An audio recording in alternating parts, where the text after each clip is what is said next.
Morning friends, ધોરણ 9માં આજે આપણે યુનિટ નંબર 7 એડોલેસન્ટ્સ સ્પીકની આજે ચર્ચા કરવા માટે જઈ રહ્યા છીએ. તો એડોલેસન્ટ્સ એટલે તરુણ. એનો સમાનાર્થી શબ્દ થશે ટીનેજર્સ અને સ્પીક એટલે બોલવું. તો એડોલેસન્ટ્સ સ્પીક એટલે તરુણો બોલે છે. તો વિદ્યાર્થી મિત્રો, પ્રી ટાસ્કમાં એક ચિત્ર આપેલું છે. ચિત્રની અંદર ત્રણેક વાક્યો લખે છે. એમાં લખ્યું છે no smile, no entry, don't open my drawer, no comments on my music please. એ સિવાય બીજા ત્રણ વાક્યો તમારી અનુકૂળતાએ અથવા તમારી આવડત મુજબ તમને જે યોગ્ય લાગતું હોય તેવા વાક્યો તમારે લખવાના થશે. બીજી તરફ પિક્ચર નેરેશનનો એક આપણને પ્રશ્ન પૂછાય છે. તેની અંદર તમારે ચિત્રમાં આપેલી બાબતોનું વર્ણન કરવાનું આવે છે. તો પિક્ચર નેરેશનની અંદર સામાન્ય રીતે સાદો વર્તમાન કાળ એટલે કે ટુ બીના રૂપો ઇઝ અને આરનો ઉપયોગ કરવાનો થશે. તે જ પ્રમાણે ચાલુ વર્તમાન કાળ એટલે ઇઝ અને આરની સાથે આઈએનજી વાળું રૂપનો ઉપયોગ કરવાનો થશે. પાઠની અંદર એડોલેસન્ટ્સ સ્પીક એટલે તરુણો પોતપોતાની મૂંઝવણો, પોતાને નડતા જે પ્રશ્નો છે એ પ્રશ્નોનું સોલ્યુશન બે જાણીતા સલાહકાર મિત્રો ડૉક્ટર ચંદ્રકાંત શાહ અને મિસ્ટર સૌરભ બક્ષી, આ બંને કાઉન્સેલર્સ છે. એ કાઉન્સેલર્સની સમક્ષ પોતાના પ્રશ્નોની રજૂઆત કરે છે અને તેમાંથી તેનું યોગ્ય નિવારણ મેળવે છે. તો જોઈએ હવે આપણે પ્રશ્નોની પાઠની અંદર શું આપેલું છે તે. Anchor said, good evening friends. Anchor કાર્યક્રમનું હેન્ડલિંગ કરનાર, સૂત્રધાર કહેવાય જેને. બીજો એનો શબ્દ વપરાય host. Good evening friends, welcome to the video conference arranged by the youth club Ahmedabad. Video conference એટલે સભા, વિડીયો ઉપર આપવામાં આવતી સભા. એરેન્જ એટલે ગોઠવણી કરવી. અને કોના દ્વારા? તો બાય ધ યુથ ક્લબ, યુવક મંડળ દ્વારા, જે અમદાવાદ ખાતેનું યુવક મંડળ છે તેના દ્વારા આયોજિત વિડીયો સભામાં તમારું બધાનું સ્વાગત છે. એઝ યુ નો, તમે બધા જાણો છો, the subject of the conference is what is the way out. સભાનો મુખ્ય વિષય છે સાચો માર્ગ શું, what is the way out. Teenagers of Gujarat would discuss their problems with well known counsellors of the state, doctor Chandrakant Shah and mister Saurabh Bakshi. Teenagers, જેમાં વાત કરી એડોલેસન્ટ્સ, એનો સમાનાર્થી આવ્યો ટીનેજર્સ, તરુણો. ઓફ ગુજરાત વુડ ડિસ્કસ એટલે ચર્ચા કરવી, ધેર પ્રોબ્લેમ્સ એટલે તેઓના પ્રશ્નો, વિથ વેલ નોન એટલે પ્રખ્યાત, જાણીતું. બેના સમાનાર્થી શબ્દો જોઈએ તો ફેમસ અને બીજો આવશે પોપ્યુલર. કાઉન્સેલર એટલે એડવાઇઝર, સલાહકાર. તો વિદ્યાર્થી મિત્રો, સમાનાર્થી શબ્દો બહુ જ યાદ રાખવાના છે, કારણ કે પરીક્ષામાં તમારે પૂછાતા હોય છે અને જીકે જનરલ નોલેજ માટે પણ એ તમને ઉપયોગી થશે. સ્ટેટ એટલે રાજ્ય, કન્ટ્રી એટલે દેશ, ડિસ્ટ્રિક્ટ એટલે જિલ્લો. તો ગુજરાત રાજ્યના બે જાણીતા સલાહકાર ડૉક્ટર ચંદ્રકાંત શાહ અને મિસ્ટર સૌરભ બક્ષી, એમની સાથે આ બાળકો પોતાના પ્રશ્નોની રજૂઆત કરશે. They will try to show the teenagers the right way. Will try means ભવિષ્યકાળ. તેઓ આ તરુણોને કે આ બાળકોને સાચો માર્ગ બતાવવાનો પ્રયત્ન કરશે. Let's begin the conference with questions from 15-year boy. તો ચાલો આપણે 15 વર્ષના છોકરાનો પ્રશ્ન છે એ પ્રશ્નથી આપણે આપણા કાર્યક્રમની શરૂઆત કરીશું. The boy said, "Good evening, sirs. I am Jignesh from Taloja." તો વિદ્યાર્થી મિત્રો, જિગ્નેશ જે તલોદનો રહેવાસી છે તે આપણને ગુડ મોર્નિંગ શુભેચ્છા પાઠવે છે. Good morning. હું તલોદનો રહેવાસી જિગ્નેશ છું. Good evening Jignesh. What is your problem? Tell us. તો જિગ્નેશ, તારો પ્રશ્ન શું છે તે તું અમને કહે. Jignesh said, lack of self confidence is my problem. આત્મવિશ્વાસનો અભાવ અથવા ઉણપ એ મારો મુખ્ય પ્રશ્ન છે, અથવા મારી સમસ્યા છે, મારો પ્રોબ્લેમ છે. It has led me to ઇનડિસિસિવનેસ.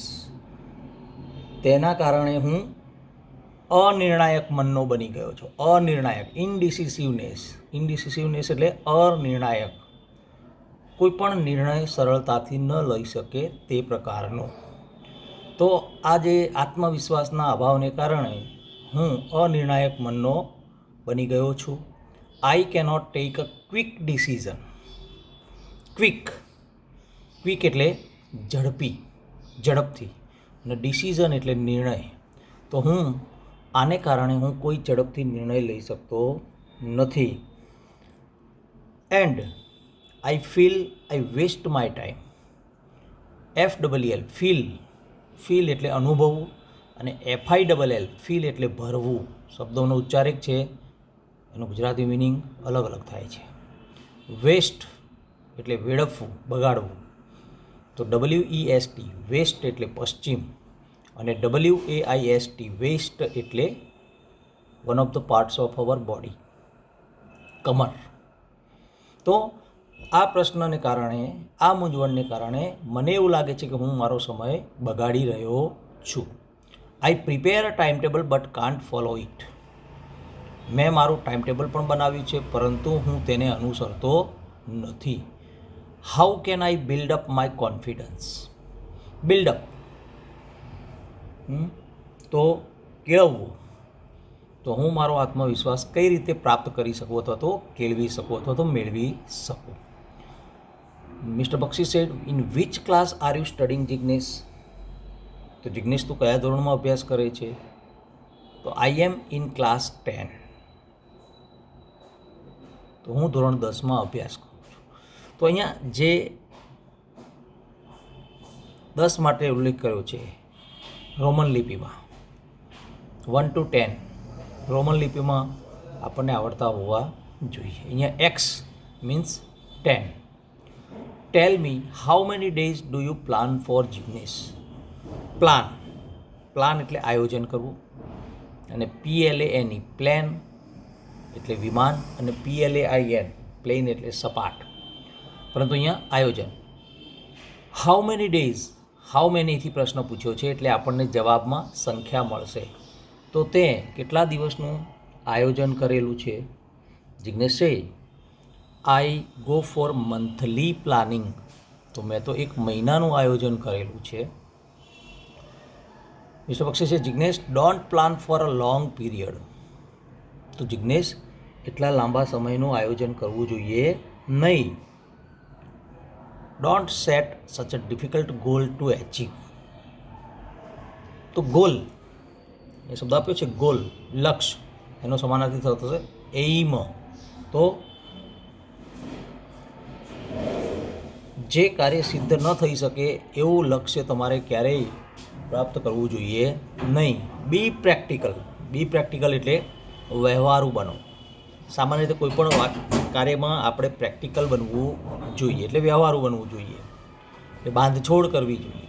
એટલે તમે જે એક મહિનાનું આયોજન કર્યું છે એટલું લાંબુ આયોજન કરવું જોઈએ નહીં, અને જે કાર્ય સિદ્ધ ન થાય તે પ્રકારે પણ લક્ષ્ય પ્રાપ્ત કરવું ન જોઈએ, એટલે વ્યવહારુ બનવું જોઈએ.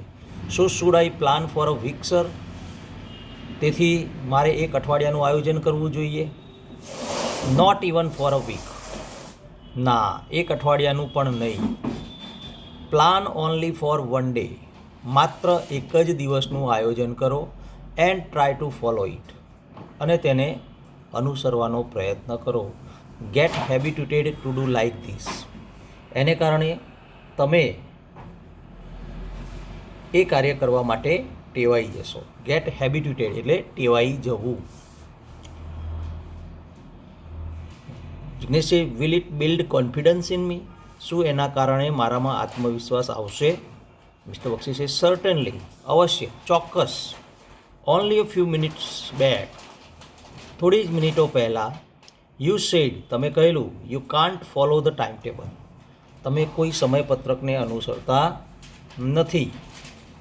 ધીસ ફેક્ટ ડિસ્કરેજીસ યુ, અને આને કારણે તમે નિરુત્સાહી થઈ જાઓ છો. ડિસ્કરેજ, કરેજનું વિરુદ્ધાર્થી છે discourage. Follow your time table for some days, તમે જે બનાવેલું સમયપત્રક છે એ સમયપત્રકને તમે થોડો દિવસ અનુસરો. It will boost your confidence, એને કારણે તમારામાં એક પ્રકારનો આત્મવિશ્વાસ કેળવાશે અથવા તો આત્મવિશ્વાસ વધશે. બૂસ્ટ એટલે વધવું. થેન્ક યુ સર, તમારો ખૂબ ખૂબ આભાર. એન્કર છે Jignesh will be a confident man, Jignesh હવે આત્મવિશ્વાસુ યુવક બનશે.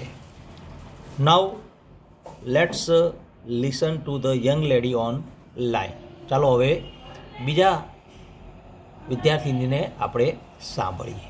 તો વિદ્યાર્થી મિત્રો, પહેલો પ્રશ્ન હતો, તો પ્રશ્નો તમને 2-3 પ્રકારે પૂછી શકે. Who has a lack of self confidence? તો Jignesh has a lack of self confidence. What is Jignesh problem? તો Jignesh problem is lack of self confidence, અથવા lack of self confidence is Jignesh problem. તો what is the advice for Jignesh? Jignesh માટે શું સલાહ હતી? તો plan only for one day and try to follow it. તો વિદ્યાર્થી મિત્રો, અહીંયા પહેલા વિદ્યાર્થીના પ્રશ્નની આપણે ચર્ચા કરી. તો એની અંદર આવેલા જે સમાનાર્થી શબ્દો છે તમારે યાદ રાખવાના, સમજવાના અને લખવાના પણ થશે જ્યારે ગ્લોસરીમાં લખશો ત્યારે. તો હવે બીજા વિદ્યાર્થીના પ્રશ્નને આપણે આવતા લેક્ચરની અંદર જોઈશું.